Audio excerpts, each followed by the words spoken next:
Hello student, welcome to back the UPSC Kurukshetra. Student, आज हम geography की सीरीज कंटिन्यू करते हुए आज इसका चैप्टर नंबर 6 देखेंगे, जिसका नाम है हमारा देश भारत। तो हमें इसमें भारत के बारे में थोड़ी बेसिक नॉलेज जान लेनी है।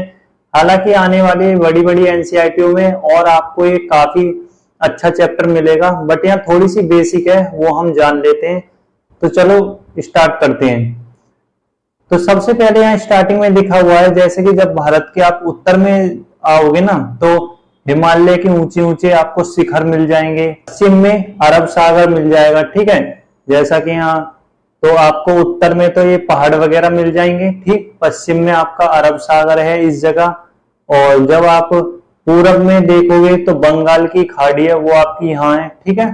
और दक्षिण में हिंद महासागर आपका यहाँ है। तो ये शुरू में आपकी स्टार्टिंग में ये बताना चाहता है कि जो भारत में स्थितियां हैं वो किस प्रकार है, ओके। आगे फिर दे रखा है जो भारत का क्षेत्रफल है वो कितना है, तो वो 30.8 लाख वर्ग किलोमीटर है, ठीक है।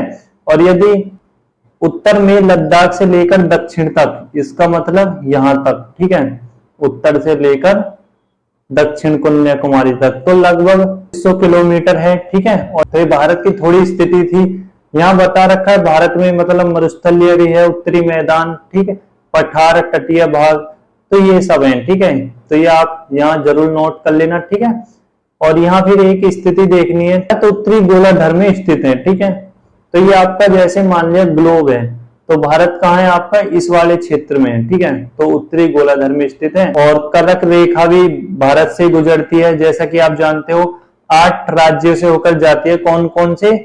गुजरात, राजस्थान, मध्य प्रदेश, छत्तीसगढ़, झारखंड, पश्चिम बंगाल, मिजोरम, त्रिपुरा, ठीक है। तो ये इन 8 राज्यों से होकर हमारी कर्क रेखा जाती है, तो ये भी आपको थोड़ा पता होना चाहिए। आगे दे रखा है भारत के जो पड़ोसी देश है ना, थोड़े इन्हें देख लेते हैं। जैसा कि आपको यहाँ दिख रहा होगा ना, जितने भी आपको पड़ोसी देश यहाँ दिख रहे हैं ना, एक टाइम पर ही भारत हुआ करता था। ये सारा इलाका है ना, सारा ही भारत हुआ करता था, जिसे अखंड भारत बोलते थे। यदि आपने अभी तक अपनी हिस्ट्री पढ़ी होगी, ओल्ड प्राचीन भारत, तो आप भले ही बात ही परिचित हो गए इस चीज से। तो जितना ही भारत दिख रहा है ना, ये पहले सब एक हुआ करता था, ठीक है।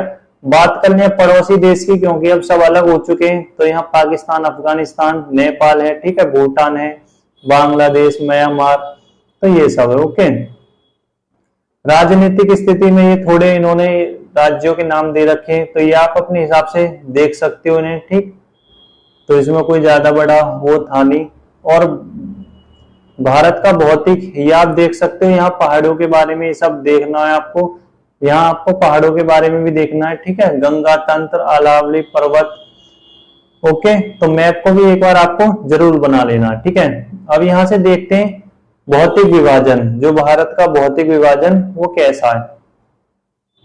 तो जैसे भारत के भौतिक विभाजन में पर्वत है, पठार है, ठीक, मैदानी तट है, द्वीप समूह है। तो चलो एक एक करके अपना पढ़ लेते हैं। हिमालय पर्वत को 3 मुख्य समांतर श्रृंखलाओं में बांटा गया, ठीक है।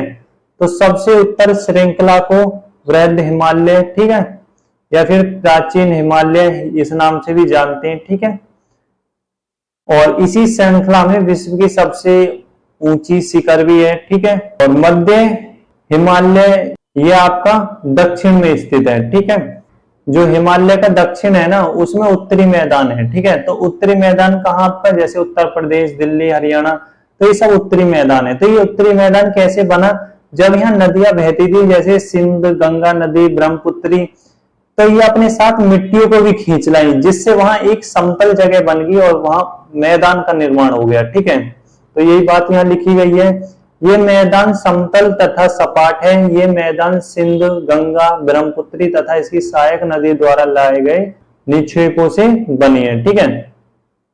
तो भारत के पश्चिम भाग में भारतीय मरुस्थल भी है, जैसा कि आप राजस्थान में, गुजरात में, ठीक है। तो पश्चिम की बात चल रही है यहाँ, ठीक है। तो यहाँ गर्म भी शुष्क रेतीला स्थान है। यहाँ वनस्पति की जो बहुत कम मात्रा है, और जो वनस्पति होती है ना, यहाँ कांटेदार वनस्पति होती है। आगे चलते हैं फिर। उत्तरी मैदान दक्षिण में प्रायद्वीप पठार स्थित है यहाँ, जिसकी आकृति कौन सी है, त्रिभुजाकार, ओके। और इसके बाद उत्तर पश्चिम में अरावली श्रृंखला है, ओके, जो विश्व की सबसे पुरानी श्रृंखला है। विंध्य एवं सतपुड़ा भी इसी श्रृंखला का भाग है और इस श्रृंखला से ना नर्मदा एवं ताप्ती नदी होकर बहती है, ठीक है। और ये बात आपको जरूर ध्यान रखनी है कि पश्चिम की ओर बहती है, ठीक है, और अरब सागर में गिर जाती है। तो नदी का आपको ये भी जरूर ध्यान रखना है कौन सी पश्चिम की ओर गिरती है और कौन सी पूरब की ओर गिरती है, ओके। फिर आगे बढ़ते हैं, पूरब की ओर बहने वाली नदियां तो कौन सी? महानदी, ओके, गोदावरी, कृष्णा, कावेरी, ये बंगाल की खाड़ी में गिरती हैं जो कि आपकी पूर्वी इलाके में, ठीक है। और ये नदियां अपने मुहारे पर बड़े डेल्टा का निर्माण करती हैं। बंगाल की खाड़ी में गंगा एवं ब्रह्मपुत्री नदी के मुहाने पर सुंदरवन डेल्टा का स्थित है, ठीक है। तो डेल्टा क्या होता है? मतलब नदियों द्वारा लाए गए मिट्टी के कटाव या कूड़े करकट से बनी हुई एक ऐसी जगह बन जाती है जहां पर वो मिट्टी या कूड़ा करकट वहां जमा हो जाता है, जिसके कारण डेल्टा का निर्माण हो जाता है, ओके। तो डेल्टा ये होता है। आगे फिर इतना इस चैप्टर में कुछ खास नहीं है, ठीक है, अपने शॉर्ट पॉइंट है तो वो आपको जरूर नोट करने। तो भारत के द्वीप समूह, तो 2 द्वीप समूह शामिल है।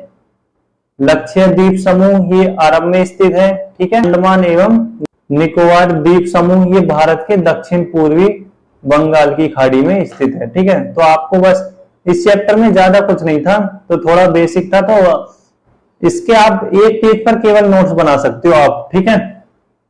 और ये आपकी आज एनसीईआरटी समाप्त हो गई है। आगे क्लास 7 की एनसीईआरटी स्टार्ट करेंगे अपनी ज्योग्राफी की, तो इसके नोट्स आपको कल ही मिल जाएंगे।